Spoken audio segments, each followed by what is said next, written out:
Поради регистрација на граѓаните на системот за ЕПДД и прием на барањата за регистрација, покрај шалтерите лоцирани во регионалната дирекција на УЈП Скопје, спроти Даре Џамбас и претходно отворените канцеларии на УЈП во општина Аеродром, во општинската зграда на Авторикат и во општина Ѓорче Петров во зградата на урбаната заедница Ѓорче Петров, кај полициската станица.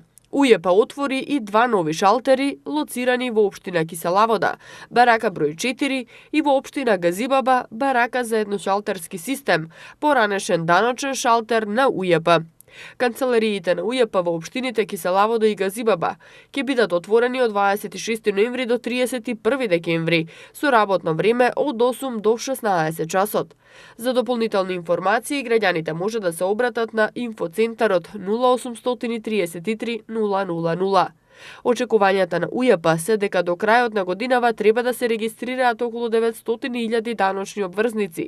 За таа цел, канцелариите на УЈП ќе работат и со продолжено работно време. За оние пак кои при регистрацијата го загубиле ливчето што треба да го однесат во УЈП, неопходно е да одат на шалтерите на УЈП и таму да им се испечати пријавата.